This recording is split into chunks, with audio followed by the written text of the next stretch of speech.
At my husband's birthday dinner that I paid for, he raised a glass to his work wife and called her his biggest support.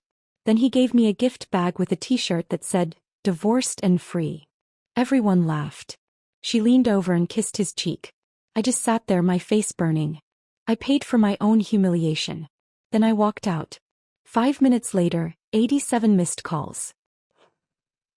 "Before we eat this incredible meal my wife paid for," Logan announced, raising his champagne at the birthday dinner I'd spent 3 months planning, "I need to thank the woman who really supports me." My hand froze on my water glass. $8,000. That's what this night cost me. "Natalie Brooks," he continued, gesturing to his coworker in the red dress. "My work wife and the person who truly understands me." The room applauded. Then he turned to me with a gift bag, that smile I'd once loved now sharp as glass. "And for my actual wife, something special." The t-shirt said "Divorced and free." Everyone laughed except me. But that was tonight.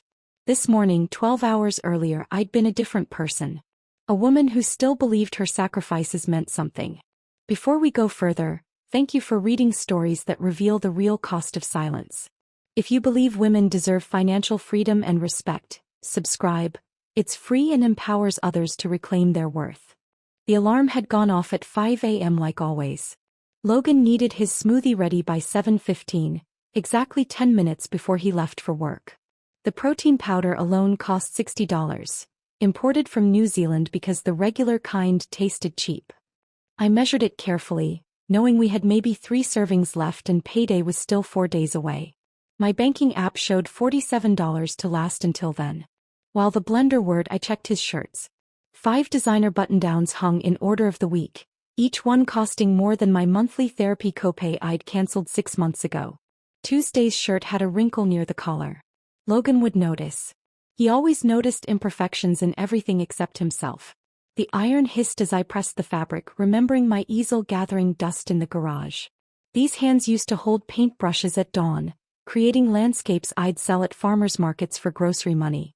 Now they smoothed out wrinkles in $200 shirts for a man who hadn't said thank you in months. "Don't forget the MCT oil," Logan had reminded me last night, as if I'd ever forgotten. $28 a bottle for oil that supposedly optimized his brain function. I wondered what it would optimize for someone who spent their mornings actually thinking. By the time I reached my office, a medical billing company where I processed insurance claims for 8 hours straight, my stomach was already growling. The break rooms smelled like Linda's leftover Chinese food, making my hunger worse. At noon, I stood in line at the cafe downstairs, calculating. $6 for a salad. That would leave $41 for gas, any emergencies, and whatever else came up before Friday. The card reader beeped. That sound. Not approved, not denied, but that special beep that means insufficient funds. The cashier, a kid maybe 19, tried again. Same beep. "Maybe try another card?" she suggested quietly, but not quietly enough. Behind me, 2 women from accounting exchanged looks. The kind that said they knew exactly why my card was declining. "Oh, I just grabbed the wrong card," I said, my face burning. I'll come back." In the bathroom stall, I ate stale crackers from my desk drawer, the kind they give you with soup that I'd been saving for emergencies. My phone buzzed with a text from Logan. "Client dinner tonight at Morton's. Don't wait up." Morton's, where appetizers cost $30. Where he'd order wine that cost more than our weekly grocery budget. Where the bill would go on his corporate card while mine got declined buying lettuce. I texted back, "We need groceries. Can you transfer some money?" His response came 20 minutes later. "Can't right now, in a meeting. We'll figure it out this weekend." This weekend. Always this weekend. This weekend, when he'd suddenly remember an urgent golf game or a networking event or another excuse to avoid looking at our finances. My finances, really, since I paid for everything while he saved. Saturday arrived with Emma's wedding dress fitting. My sister stood on the platform, glowing in silk and lace, while Marcus, her fiancé, surprised her with the exact Vera Wang dress she'd been dreaming about but said was too expensive. "You deserve everything," he told her, and meant it. I twisted my bare ring finger under the fluorescent lights. Emma noticed, of course. Sisters always notice. "Where's Grandma's ring?" she asked during a break. "The one with the sapphires?" "Getting it resized," I lied. The ring had been gone for 3 weeks, Sold to a pawn shop to cover Logan's car insurance. He'd forgotten to pay it, and letting it lapse would look bad to his firm. Emma studied my face. Avery, are you okay? Really okay? Logan's birthday is tomorrow, I said, changing the subject. Big party at La Bernardine. Fancy. How many people? 25. Her eyebrows rose. That's going to cost a fortune. $8,000 to be exact. Money I didn't have. Money I'd pulled from my emergency fund, the last safety net I had. But Logan had insisted. His 35th birthday had to be memorable, had to impress the partners at his firm, had to show everyone how successful he was.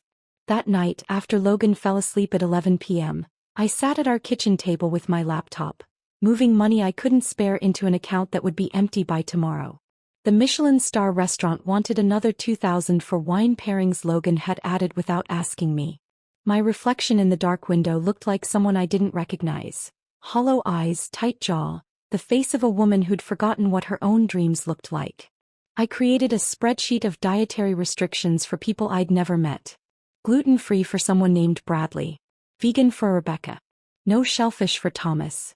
25 strangers who would eat $8,000 worth of food I was paying for while my own lunch came from a desk drawer. My phone screen showed 11:47 p.m.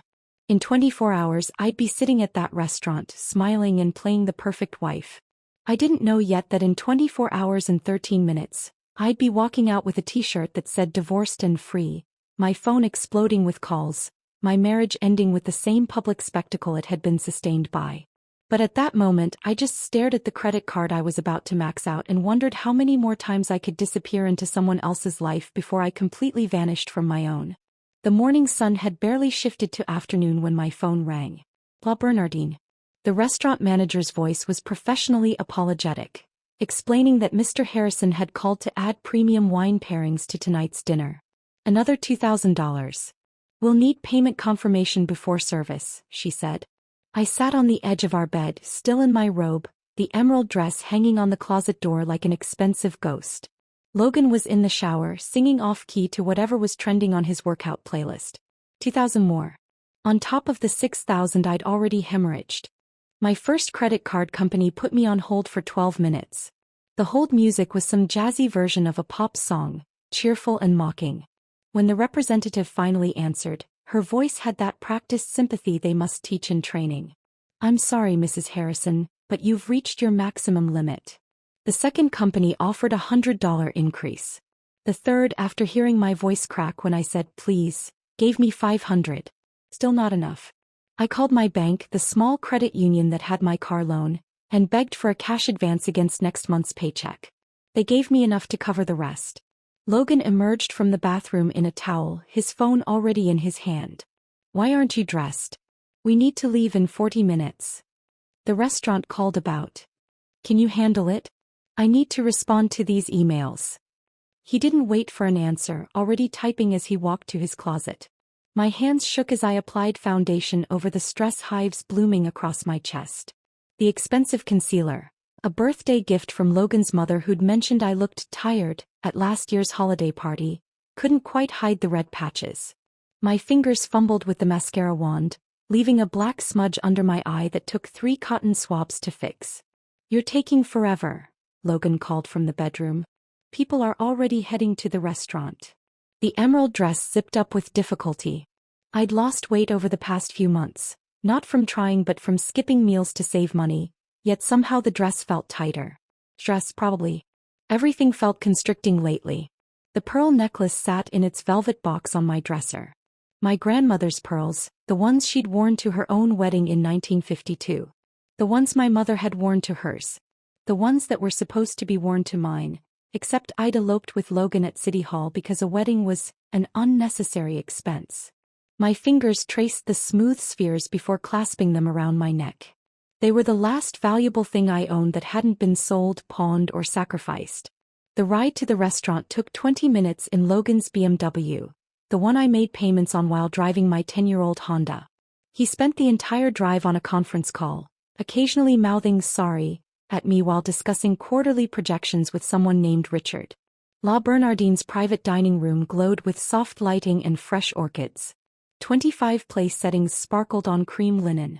I recognized exactly 6 faces. Logan's brother James, his cousin Melissa, 3 people from his gym, and his college roommate David. The rest were strangers in expensive suits and cocktail dresses, people who worked with Logan, people who knew him in ways I apparently didn't. Avery. A woman's voice, bright and false. Natalie Brooks approached in a red dress that moved like liquid money. St. Laurent maybe. Definitely this season. So sweet of you to throw this party for Logan. He talks about you sometimes. Sometimes. The hostess guided me to my seat at the far end of the table. Logan sat at the center, the birthday king holding court, with Natalie somehow positioned at his right hand. They were already laughing about something, her hand briefly touching his arm, his eyes crinkling in that way they used to for me. The first course arrived. Oysters I was apparently paying $60 per person for, and I watched Logan work the room. He was magnificent at this, I had to admit. Making everyone feel important, telling the right jokes, remembering details about their lives. When had he stopped doing that for me? So, Avery, the woman next to me said. Patricia? Paul? Logan says you work in medical billing. That must be steady. That must be boring, she meant. That must be beneath this room full of lawyers and executives and people who didn't know what a declined credit card sounded like. The wine pairings began flowing. Each pour probably cost more than my weekly lunch budget. Logan raised his glass after the third course and my stomach tightened. This was it. The moment he'd thank me for everything, acknowledge the planning, the sacrifice, the $8,000 I'd lit on fire for this moment. Before we eat this incredible meal my wife paid for, he began, and for a second my heart lifted. I need to thank the woman who really supports me. The room quieted. 25 faces turned toward him, then followed his gaze to Natalie. Natalie Brooks, my work wife and the person who truly understands me. The applause was immediate. Natalie actually stood and gave a little bow. Someone whistled. Logan was beaming at her like she'd hung the moon, and I sat there with my hands frozen on my water glass, trying to understand how we'd gotten here. Then he reached under his chair and pulled out a gift bag. Powder blue paper, silver tissue, a white ribbon. He turned to me with that smile, the one I'd fallen in love with 6 years ago, except now it looked different. Calculated. And for my actual wife, something special. The bag was light in my hands. Too light for jewelry. Too light for anything meaningful. I pulled out the tissue paper and there it was. Black fabric. White letters. Divorced and free. The laughter hit me in waves. Someone said, "Oh my God, that's hilarious." Another voice, "Logan, you're terrible." Camera phones appeared. The flash from someone's photo made me blink. Then Natalie leaned over and kissed Logan's cheek. Slow. Deliberate. Her lipstick left a perfect red mark on his skin. He didn't wipe it off. I folded the shirt with the same precision I'd used to fold his laundry that morning. Placed it carefully on the table next to my untouched plate. My voice came out steadier than I felt. "Excuse me.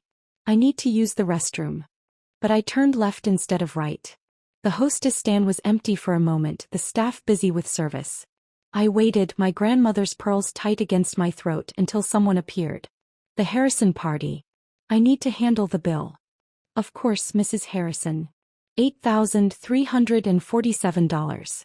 That's what 3 months of planning, a lifetime of sacrifice, and my entire emergency fund had bought. I handed over my credit card, the one I'd just begged to increase the limit on. It went through. Barely. "Could you hold the receipt for 5 minutes before returning it to the table?" She nodded, confused but professional. The Boston winter hit my bare arms like judgment. My coat was draped over my chair in that warm room full of people still laughing at Logan's gift. I didn't care. The cold felt honest, real, nothing like the performance I'd just funded. My phone started ringing before I reached the corner. Logan's name lighting up the screen. Once. Twice. By the time I found my car, 17 times. By the first red light, 43 calls in 5 minutes. I drove toward the only safe place I knew. Emma's porch light flickered on before I could knock. She must have been watching for me through the window. One look at my face. Mascara creating black rivers despite the $40 waterproof guarantee. And she pulled me inside without a word. The warmth of her house felt foreign after the Boston winter had numbed everything external while everything internal burned.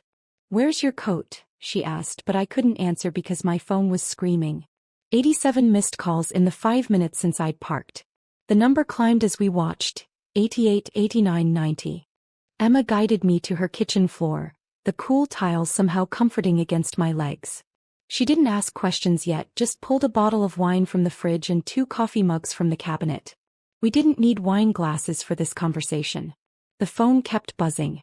97 calls now. 98. You have to answer, Emma said finally. Just once. Let's hear what excuse he's manufactured. My finger hesitated over Logan's name. Call number 103. I hit speaker. Where are you? His voice exploded into Emma's kitchen, sharp with panic. Everyone's leaving. The staff is confused. You need to come back right now and fix this situation. In the background I heard her. Natalie. Whispering something about damage control, about spinning the narrative. They were strategizing together while I sat on my sister's floor in an $8,000 mistake. Fix what situation, Logan? My voice sounded steadier than I felt. Don't play games, Avery. It was a joke. Natalie said. He caught himself. Everyone's uncomfortable. Just come back and we'll discuss this later like adults. Like adults who give their wives divorce shirts as party favors? You're being dramatic. You always do this, make everything bigger than it needs to be. Emma grabbed the phone from my hand. She's done talking to you tonight, Logan. Try again when you've figured out what you actually did wrong. She hung up and immediately blocked his number on my phone. There. Now drink. The wine tasted like copper pennies and bad decisions. We sat there until 2 a.m., Emma occasionally checking my phone as texts flooded in from unknown numbers. Logan's brother calling me selfish. His mother saying I'd ruined his special day. Even Natalie had the audacity to message. Real wives support their husband's sense of humor. Marcus found us the next morning, still on the kitchen floor, empty wine bottle between us. He took in the scene. My ruined makeup, the emerald dress now wrinkled beyond repair, Emma's protective fury, and simply said, "Let me make coffee. Then we need to talk about your finances." An hour later, my entire financial life was spread across their dining table like evidence in a fraud investigation. Marcus had brought home his work laptop and a box of color-coded highlighters.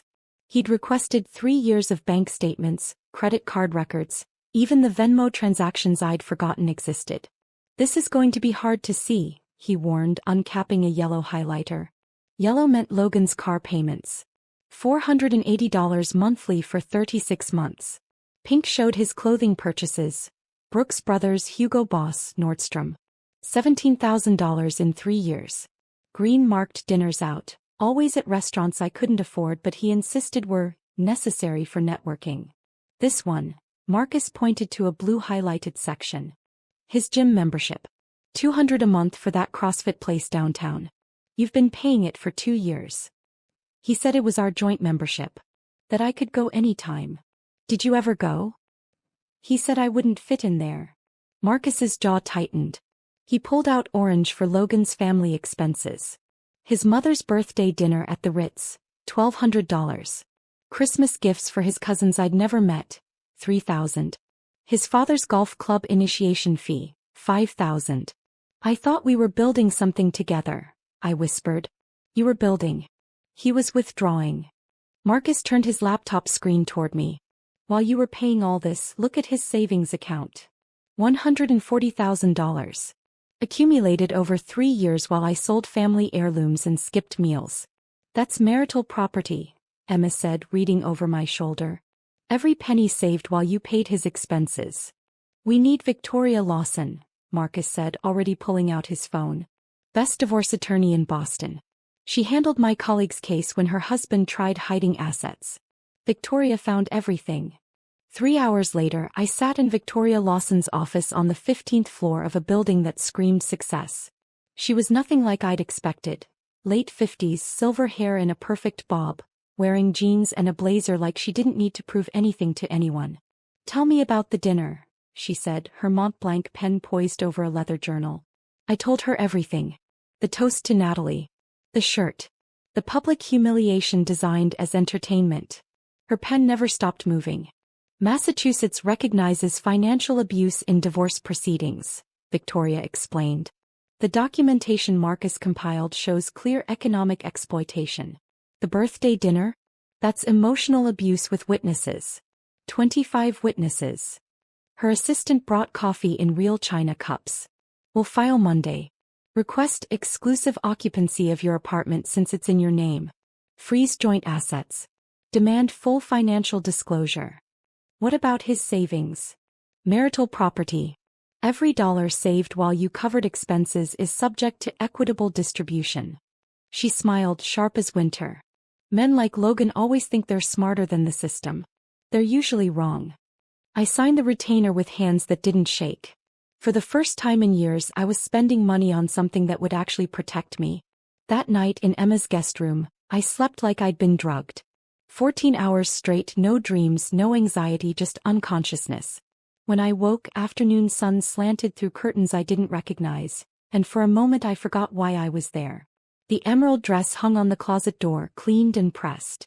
Emma's note was pinned to it, for when you're ready to decide what to do with it. Burn it, sell it, or wear it like armor. Your choice now. I spent that evening doing something I'd avoided for years, reading our text history with clear eyes. The patterns jumped out like neon signs. Can't make dinner work thing came up. Don't wait. Need you to handle the bills this month. Big investment opportunity one can't miss. Your sister's wedding sounds boring. I'll skip it. Natalie says you should wear something more professional to company events. Natalie. Her name appeared in his texts more than mine did. Natalie thinks. Natalie says. Natalie suggested. My phone, finally unblocked, showed 243 missed calls from Logan. Plus 18 voicemails I'd never listened to. Sometimes the best response to someone screaming for your attention is silence. I was learning that now, 3 years too late but hopefully not too far gone to save. The silence I'd chosen as my response lasted exactly until Monday morning at 6:47 a.m. That's when Logan discovered a new strategy, recruiting his army. His mother's voicemail came first, her cultured Connecticut accent dripping disappointment. Avery, I'm shocked by your behavior. Logan called me in tears. Actual tears. To abandon him at his birthday celebration over a harmless joke? This isn't the daughter-in-law I thought I knew. Marriage requires forgiveness, dear. Call him. I played it for Victoria over the phone while making breakfast at Emma's kitchen table. She laughed, actually laughed. Save everything. Harassment from his family helps our case. By noon the messages had evolved.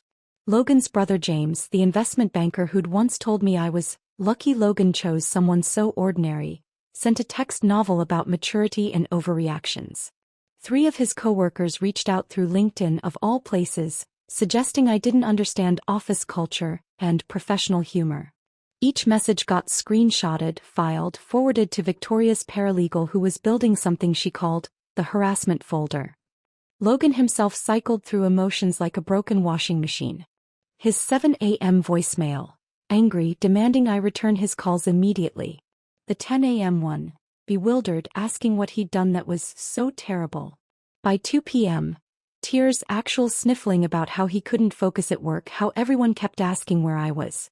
You're destroying us over nothing, he said in message number 17. Natalie thinks you're having some kind of breakdown. Natalie. Always Natalie. Her message came at 2 a.m. Tuesday morning. I was awake, staring at Emma's guest room ceiling, when my phone lit up with an Instagram notification. A message request from Natalie Brooks and It started with fake concern. Hi Avery, I wanted to reach out woman to woman. Then it shifted, revealed its teeth. I understand you're hurt, but you need to understand that Logan is going places. He needs a partner who can match his ambition. Someone who understands that success requires sacrifice and a sense of humor. Your insecurity has been holding him back for months. We've talked about it extensively. We've talked about it. The birthday dinner was supposed to be lighthearted, a way to break the tension everyone feels when you're around. You make people uncomfortable with your intensity about money. A real wife would have laughed, shown she was confident enough to take a joke. Instead, you proved exactly what Logan's been saying. You're not equipped for his world. She signed off with, I hope you get the help you clearly need. I read it 3 times, each word a small knife. Then I forwarded it to Victoria with the subject line, Evidence of affair? Victoria called immediately despite the hour. This is gold. She's admitting to private conversations about your marriage, undermining you to your husband, orchestrating public humiliation. Print this. Back it up. This woman just handed us a gift. Wednesday morning, I needed to move my body or I'd implode. The YMCA on Huntington Avenue cost $35 a month compared to Logan's $200 CrossFit membership. He'd called it embarrassing, where people who've given up go to pretend they're exercising. The treadmill faced a wall of mirrors. For the first time in years, I really looked at myself running. Not critiquing, not comparing to the Instagram perfect women at Logan's gym, just observing. My body was strong. It had carried me through 3 years of emotional labor, financial stress, constant criticism. My face, without the expensive makeup I'd worn like armor, looked younger somehow. Good form, a voice said beside me. A woman in her 70s, silver hair in a perfect bun, arms defined like a swimmer's. I'm Diane. Haven't seen you here before. First time, I managed between breaths. Avery. Starting fresh. She didn't wait for an answer. I recognized the look. Had it myself at 32 when I divorced Harold. Thought my life was over. Turned out it was just beginning. She told me about the 40 years since, Thailand, Morocco, Alaska. Photography courses in Paris. Learning to tango in Buenos Aires at 65. Harold said travel was wasteful. Now I go wherever I want, whenever I want. Best investment I ever made was in my own freedom. She left me with a wink in her card. She was a travel blogger now at 73. For when you're ready to see what's out there. That afternoon, I sat in Emma's home office with boxes of documents Victoria had requested. Tax returns, bank statements, insurance policies. Logan had always handled our filing system, insisting he was better with organization. What I found in a folder labeled Investments made my stomach drop. An account I'd never seen. Opened 2 years ago at a bank we didn't use. The statements showed automatic deposits from Logan's checking. The account I thought was for our joint expenses. $89,000 accumulated while I'd been selling my grandmother's jewelry, skipping lunches, anxiety shopping in dollar stores for groceries. The most recent transaction was dated 1 week before his birthday dinner. $3,000 transferred out. Description, NB gift. Natalie Brooks. He'd given her $3,000 while I was begging credit card companies to raise my limits for his party. I called Victoria immediately. Can you come to the office?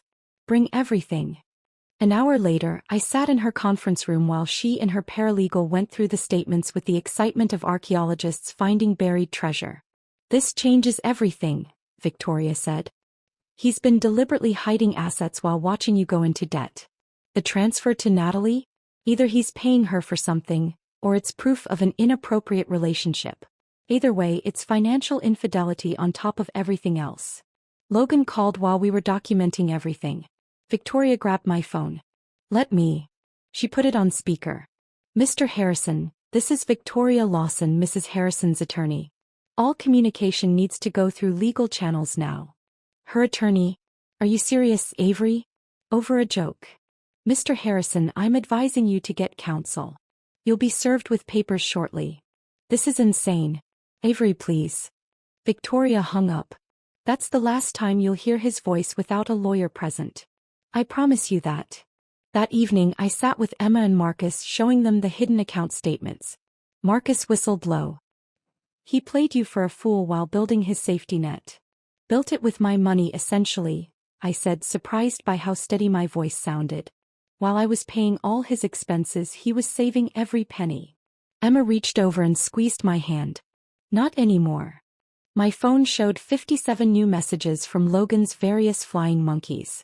His mother, brother, cousins I'd met once, friends who'd laughed at the birthday dinner. All singing the same song about overreactions, misunderstandings, simple jokes taken too far. But mixed in were other messages. Women who'd heard about what happened through the Boston Gossip Network. They shared their own stories. Husbands who'd humiliated them publicly, partners who'd drained them financially. The slow recognition that love shouldn't cost everything you have. One message stood out from a number I didn't recognize. I was at the dinner. What he did was cruel. You deserve better. We all knew it was wrong, but nobody spoke up. I'm sorry. That anonymous message from someone at the dinner stayed with me through the night. Someone had seen the cruelty and recognized it, even if they'd stayed silent. It made what came next feel less like revenge and more like justice. Victoria called Thursday morning with barely contained glee. Tomorrow at 10 a.m. The weekly partner meeting at his firm. Everyone will be there. You're sure about this? Public humiliation deserves a public response. Besides, Massachusetts law requires personal service. We're just ensuring it happens at an opportune moment. The process server Victoria hired looked like everyone's grandmother. Gray hair and soft curls, cardigan with cat buttons, the kind of face that got waved through security without question. Her name was Dorothy and she'd been doing this for 30 years. Don't worry, honey, Dorothy told me over the phone. I've served papers to bigger fish than your husband. They all react the same way, like they never thought consequences would find them. I couldn't sleep Thursday night, knowing what would happen in the morning. At 3 a.m. I gave up and opened my laptop. The cursor blinked at me from a blank page and suddenly words started pouring out. The Real Cost of Love, I typed as the title. Then I wrote about the $47 in my checking account while paying for his smoothie ingredients. About my card declining on a $6 salad while he ate client dinners on the company card. About selling my grandmother's ring to pay his car insurance. About $8,000 for a birthday dinner where I was the punchline. I wrote about financial abuse disguised as partnership. About women who fund their own erasure. About the moment you realize you've been paying someone to diminish you. At 4:47 a.m., I hit publish on the free blogging platform Emma had suggested. I expected maybe she'd read it, maybe Marcus. Send me supportive texts about being brave.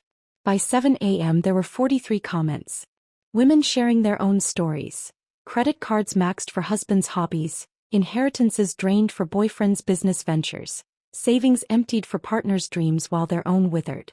By noon, after Dorothy had done her work, there were 300 comments. The post had been shared 200 times. My phone buzzed with notifications I didn't understand. What was a rest hack? Why were strangers following me? But first, Dorothy's report. He was mid-presentation when I walked in. PowerPoint about quarterly projections still on screen. I announced, divorce papers for Logan Harrison, clear as day. He went white, then red, then tried to say there was a mistake. That's when his colleague pointed out I was holding legal documents, not a birthday telegram. Was she there?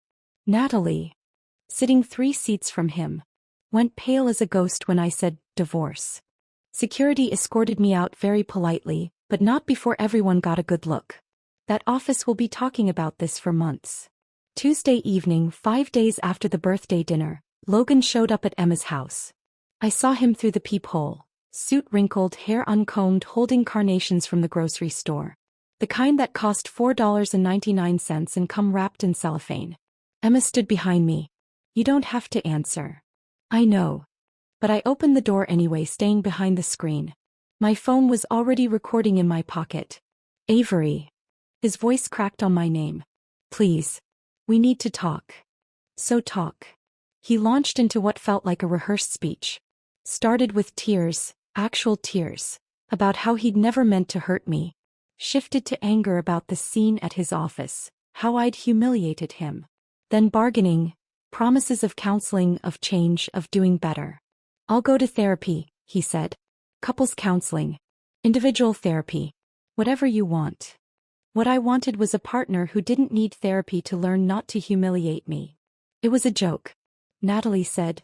He caught himself, but the damage was done. Natalie said, what, Logan? His face shifted through several expressions before landing on defensive. She understands me. He gets my humor, my ambition. You've always been so serious about everything. So worried about money, about appearances. I worried about money because I was funding your entire life while you saved every penny. That's not, I was building our future. In a secret account. With transfers to Natalie. His mouth opened, closed, opened again. You went through my private documents? Our financial documents.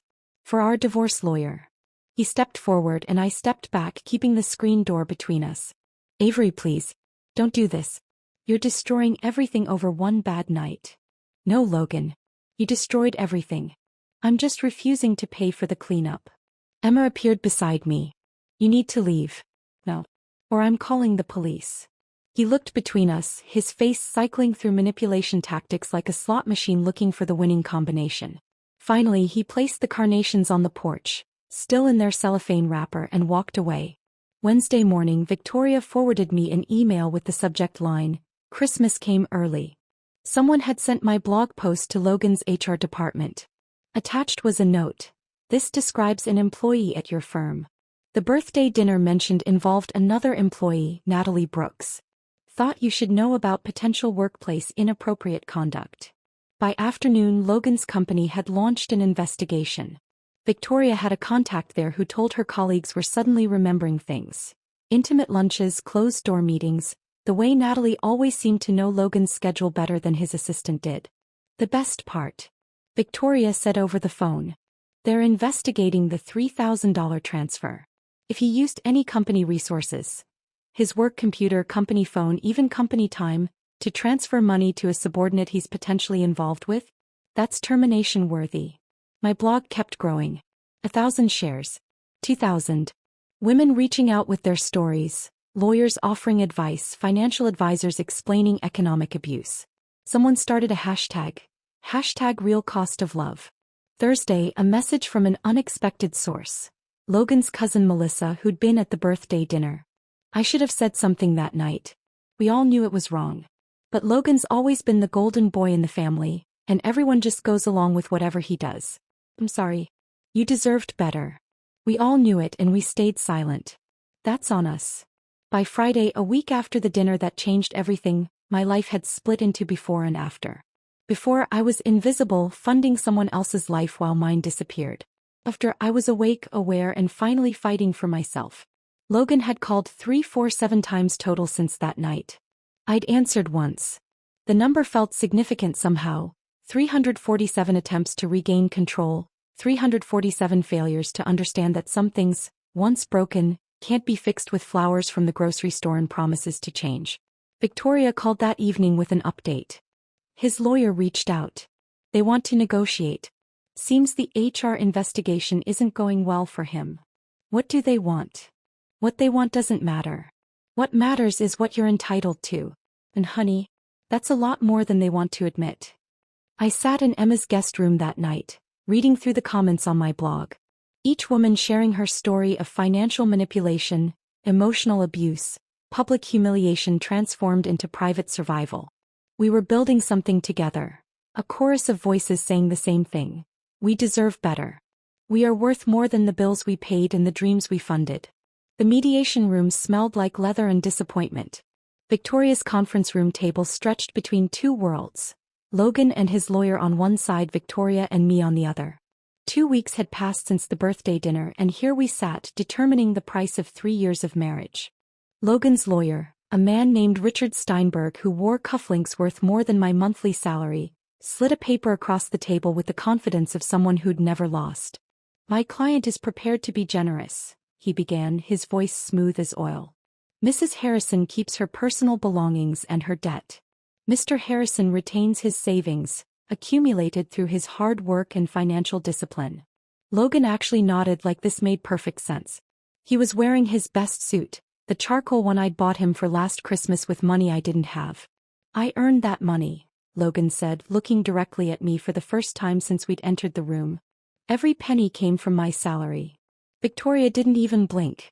She reached into her leather portfolio and pulled out Marcus's forensic accounting report, bound and tabbed like evidence in a murder trial. Which, in a way, it was evidence of the murder of my financial security. $127,000, she said, sliding it across the table. That's what Mrs. Harrison paid in Mr. Harrison's expenses over 3 years.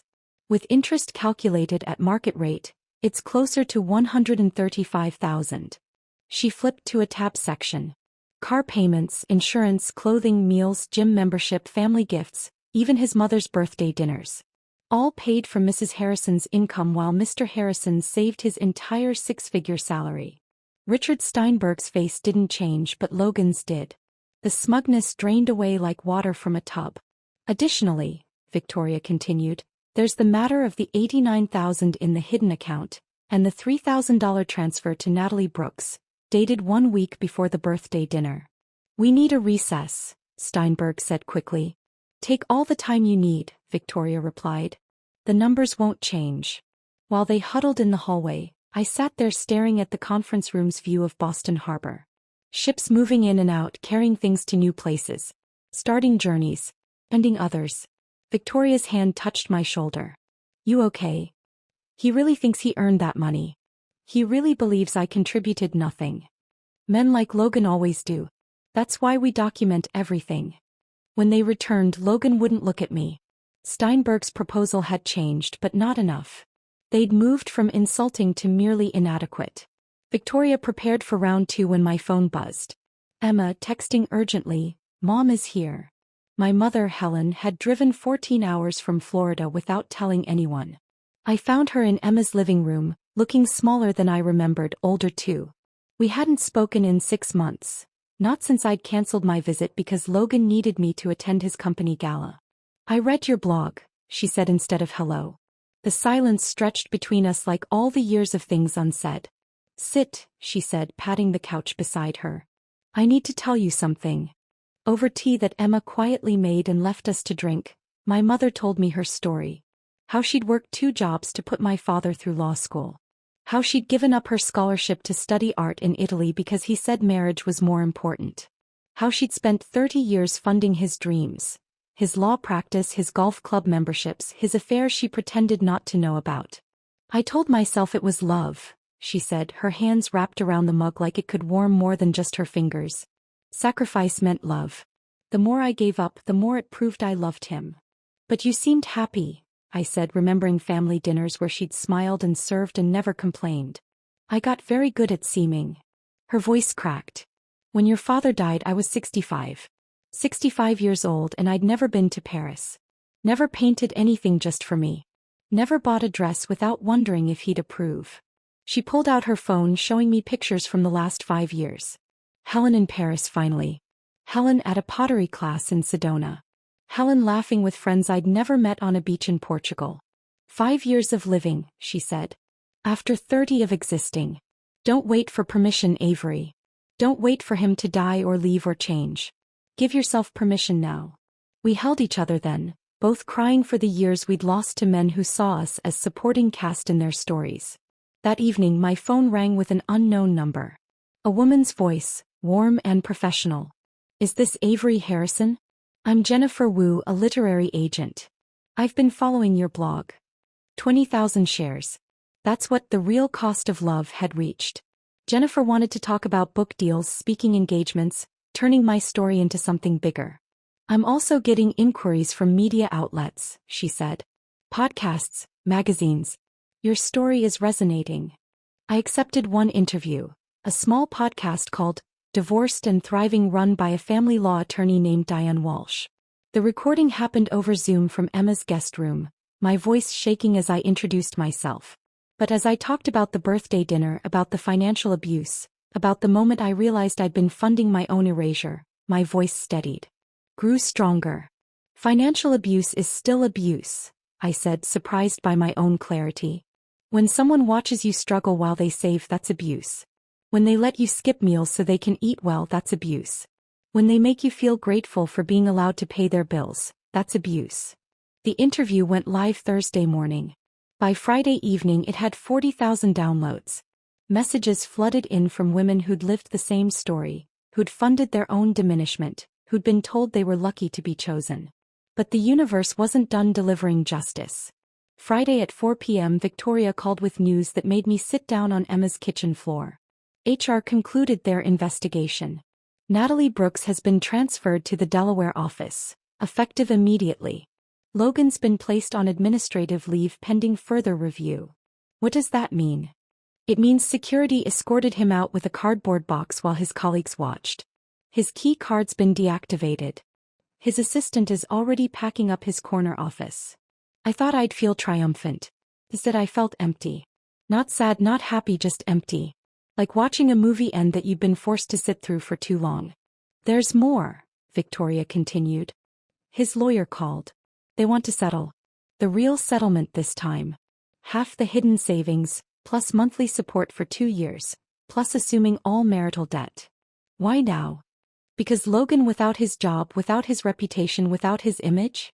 That Logan knows he can't win. Pride is expensive when you're unemployed. I sat there on Emma's kitchen floor, phone in hand, thinking about karma and cost. About prices paid and bills coming due. About my mother finally living at 70. About the women reading my blog and finding their own voices. About Natalie packing for Delaware. About Logan carrying his box of office supplies to his BMW that I'd been paying for. 6 months. That's how long it took for the scales to balance. I stood in front of Victoria's office mirror, adjusting the emerald dress I'd worn to Logan's birthday dinner. The same dress I'd hidden in for $8,000 worth of humiliation. Emma had suggested burning it, but I had different plans. Today it would witness a different kind of transaction. You ready? Victoria asked, handing me a glass of water. Through the glass conference room walls, I could see Logan already seated with Richard Steinberg. He looked smaller somehow, his suit hanging loose on a frame that had lost the gym-sculpted confidence. 3 months without his $200 CrossFit membership showed. Let's get this done, I said. The papers were already prepared. 43 pages detailing the division of assets, the monthly support payments, the assumption of debt. Victoria had fought for every penny and won most of them. Logan's hand trembled as he signed his name on line after line. $44,500 from his hidden account, transferred immediately. $2,000 a month in support for 24 months. All credit card debt in his name. His BMW, which I'd been paying for, now officially mine to sell. When he signed the final page, his pen slipped, creating a small ink stain on the conference table's polished surface. He looked at it like it was blood. That joke at your birthday dinner, I said, my voice steady as his hands weren't, cost you everything you saved while I paid for your life. Was the laugh worth it? He opened his mouth, closed it, then pushed back from the table and left without a word. Steinberg gathered the papers, nodded professionally and followed his client out. Victoria popped champagne. Real champagne, not the grocery store kind Logan would buy when he wanted to seem thoughtful. You did it. You're free. Free. The word felt foreign and familiar at once. That afternoon I sat at a different table, my old kitchen table in the apartment Logan had called embarrassing. The one he'd said was too cheap for entertaining, with its wobbling leg I'd fixed with a folded newspaper. Jennifer Wu had sent over the publishing contract for my book, The Cost of Leaving, A Financial Survivor's Guide. The advance was $90,000. More than Logan made in a year at the job he no longer had. I signed it with the same pen I'd used for all those credit card receipts. The one that had signed for his birthday dinners, his suits, his gym membership. Now each stroke of ink was building my future instead of financing his comfort. My phone rang as I was addressing the envelope to send the contract back. The caller ID showed La Bernardine, the restaurant where everything had shattered. Mrs. Harrison? This is James, the general manager. I heard about what happened during the birthday dinner you'd hosted with us. My stomach tightened. How? The stories made rounds in our industry. We pride ourselves on creating meaningful experiences, and to learn that our venue was used for. He paused, choosing words carefully. Such a cruel situation disturbs us greatly. He offered something I hadn't expected. A complimentary dinner for my book launch, the same private room, a chance to rewrite the memory. That's very kind, I said, meaning it. But I only invest in experiences that invest in me now. That room, that restaurant, it served its purpose. It taught me what I was worth in his eyes and, more importantly, what I'm worth in mine. I understand completely. Would you allow us to make a donation to a charity of your choice instead? We agreed on a women's financial literacy program. Something good from something awful. 3 weeks later, on a Thursday evening that felt heavier than it should, I heard footsteps on my apartment stairs. Familiar footsteps. The slightly uneven gait Logan had from an old soccer injury he loved telling stories about. I looked through the peephole. He stood there in jeans and a wrinkled t-shirt, looking nothing like the man who'd worn designer suits I'd paid for. His eyes were hollow, shadowed. He'd lost more weight. I opened the door but left the chain on. What do you want, Logan? Can we talk? Please. We have nothing to talk about. Natalie left. The words came out like a confession at gunpoint. The second my money ran out, she transferred back from Delaware. Said I wasn't who she thought I was. Said I didn't have the ambition she'd been attracted to. I said nothing. His pain wasn't mine to soothe anymore. Are you happy? He asked suddenly, his voice raw. Are you happy that you destroyed my life? My career? Everything I built. Everything you built, I repeated, tasting the irony. With whose money, Logan? Whose sacrifices? who skipped meals and sold jewelry and maxed out cards. I made mistakes. You made choices. Now you're experiencing consequences. That's not me destroying your life. That's your life catching up with you. He leaned against the doorframe like he might collapse. I loved you, you know. In my own way. Your way involved publicly humiliating me while I paid for the privilege. That's not love, Logan. That's exploitation with anniversary dinners. So that's it. 3 years and this is how it ends. This is how it ended 6 months ago. You're just now arriving at the conclusion I'd already reached. I started closing the door. Goodbye, Logan. Avery, wait. I closed the door on his words, on his presence, on the whole suffocating history of us. Through the peephole, I watched him stand there for another minute before finally walking away, his shoulders curved inward like parentheses around nothing. My phone buzzed. Emma texting, Diane from your gym called. She wants to take you to lunch tomorrow to celebrate the book deal. Something about travel stories and new beginnings. I texted back a yes, then made myself tea in my small kitchen with its cheap table and wobbling leg. The apartment was quiet except for the radiator's gentle hum. No one asking where their smoothie was. No one complaining about the furniture. No one making me smaller so they could feel bigger. The emerald dress hung in my closet, no longer a costume of pretense but armor of survival. The divorce papers sat in my filing cabinet, 43 pages that had transferred more than money, they'd transferred power. The book contract waited on my desk, ready to be mailed in the morning. I thought about revenge, about whether this counted. Logan had lost his job, his reputation, his girlfriend, his savings. But I hadn't orchestrated any of it. I'd simply stopped paying for the show, and without funding, the performance had collapsed. The real revenge wasn't in what he'd lost. It was in what I'd gained. My voice, through the blog that had helped thousands of women recognize their own exploitation. My story now becoming a book that would help more. My freedom bought back with the same determination that had once paid his bills. Tomorrow Jennifer would announce the book deal. Next month I'd do a speaking event for the financial literacy program. Next year, who knew? Maybe I'd finally take that art class my mother never got to take. Maybe I'd travel to Paris before 70. The tea was perfect. Not too hot, not too sweet, exactly how I liked it. No one else's preferences to consider. No one else's tastes to accommodate. The morning of my first book tour stop, I stood in the bathroom of my apartment, brushing teeth that no longer ground together from stress. 8 months had passed since Logan walked away from my door. 8 months of rebuilding that started with tea for one and led to this. Speaking at Porter Square Books to 200 women who'd pre-ordered The Cost of Leaving. The bookstore's event space overflowed with folding chairs. Women of every age filled them, some clutching their own divorce papers, others holding hands with friends who'd dragged them here, a few with teenage daughters they wanted to hear this message before they needed it. I opened to chapter 3, the birthday dinner chapter, my hands steady on the podium. He handed me a t-shirt that said divorced and free while 50 people laughed. I read, my voice carrying to the back row. I'd paid $8,000 to become the punchline of his joke. No one laughed here. Several women wiped their eyes. After the reading, the line stretched around the store. Each woman had a story. Rebecca showed me bank statements where she'd paid her boyfriend's law school loans while he complained about her cooking. Diane brought screenshots of Venmo requests from an ex who'd itemized their dates but never offered to pay.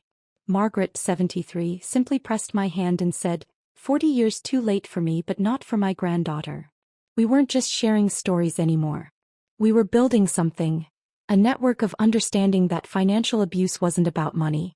It was about power, diminishment, the slow erosion of self-worth transaction by transaction. 2 weeks later came Emma's wedding. She'd insisted on a small ceremony, just family and close friends, nothing like the production Logan would have demanded. I stood beside her as maid of honor, wearing a sapphire dress I'd bought with my own money. Not on sale, not on credit, just walked into Nordstrom and paid full price because I wanted it. Marcus waited at the altar, tears already streaming before Emma even appeared. This was what Logan never understood. Real strength meant being vulnerable with your partner, not performing invulnerability at their expense. When it came time for my speech, I didn't tell jokes or embarrassing stories. I talked about partnership. Emma and Marcus show us what support really looks like, I said, catching Emma's eye as she held Marcus's hand. Not one person being the ladder while the other climbs, but two people lifting each other higher. Not one person funding dreams while theirs die, but two people investing in a shared future. I looked at Marcus. Thank you for seeing my sister as an equal, not an accessory. For understanding that her success doesn't diminish yours. For never making her smaller so you could feel bigger. Emma was crying, but they were different tears than the ones she'd shed on her kitchen floor 8 months ago. These were tears of joy, of recognition, of seeing love that multiplied instead of divided. To partnerships that make us more ourselves, I raised my glass, not less. My apartment had transformed over the months. The wobbling kitchen table now held fresh flowers I bought myself every Friday. The walls displayed my own artwork. Watercolors I'd finally returned to painting at 5 a.m., that sacred time that belonged to me again. Above my desk hung the birthday gift that changed everything. The divorced and free t-shirt, professionally framed with museum glass, a small brass plaque beneath it, the gift that gave me back my life. During video interviews for the book tour, reporters always asked about it. Why keep it? Why display something so cruel? Because it's not cruel anymore, I'd explain. It's evidence of transformation. He meant it as humiliation. I transformed it into liberation. Every time I see it, I remember that the worst moment of my marriage became the first moment of my freedom. One interviewer, a woman named Patricia with knowing eyes, said, "You've reclaimed the narrative." I've reclaimed more than that. I've reclaimed my financial future, my self-worth, my right to take up space. The shirt just reminds me that sometimes gifts come in terrible wrapping. The year anniversary arrived on a Tuesday, October 15th. I woke to hundreds of messages, not from Logan this time, but from women around the country who'd left their own financial abusers after reading my story. Your blog gave me the courage to check our bank statements. I finally understood why I felt poor despite working 2 jobs. My daughter read your book and recognized her relationship in it. Thank you for naming what I couldn't name. I sat at my kitchen table, the same wobbly one, with my laptop and coffee that cost what I wanted to pay for it. My bank account showed a balance I'd never imagined possible. Not wealth but security. Not excess but enough. Enough to say no. Enough to say yes. Enough to choose. Jennifer had called the night before about the second book. Publishers wanted more, wanted to go deeper into the recovery, the rebuilding, the reclaiming. The cost of staying would explore why we remain in financial abuse, why we fund our own diminishment, why we mistake sacrifice for love. My phone buzzed. Diane from the gym, now a close friend, texting about our planned trip to Montreal next month. My mother sending photos from her art class in Sedona, finally painting at 71. Emma sharing ultrasound images. I'd be an aunt in 6 months. Life was happening. Real life, not the performance I'd funded for 3 years. That evening I pulled out my journal and wrote. 1 year ago I paid $8,000 for a dinner that ended my marriage. Today I understand it wasn't a loss, it was an investment. The most expensive and valuable lesson of my life. Some bills are worth paying when they purchase your freedom. I looked at the framed shirt one more time. Divorced and free. He'd meant it as a prediction of my failure. Instead, it became a declaration of my independence. The bill for my humiliation had been $8,000. The return on that investment? Priceless. My voice, my story, my freedom. None of it would have emerged without that terrible night when I learned the real cost of love wasn't what you paid to keep it. It was what you paid to leave it behind. My phone showed another message, this one from a woman in Oregon whose husband had just handed her a joke gift at their anniversary dinner. She was sitting in her car, crying, wondering what to do. I wrote back, drive to somewhere safe. Tomorrow you start documenting everything. Tonight you just need to know, this isn't your fault and you're not alone. The sisterhood of the financially free grew by one more. The bill for my education had been paid in full, and now I was helping others recognize the price tags on their own lives. Some bills I'd learned were meant to be torn up. Others were meant to be paid once and never again. $8,000. 87 missed calls. 1 t-shirt. 0 regrets. The check had finally, fully, completely cleared. If this story of financial revenge had you cheering for Avery, hit that like button right now. My favorite part was when she walked out of that restaurant after secretly paying the $8,000 bill, leaving Logan to panic about the receipt. What was your favorite moment? Drop it in the comments below. Don't miss more empowering stories like this. Subscribe and hit that notification bell so you never miss an upload. Never miss an upload. Never miss an upload. Never miss an upload. Never miss an upload.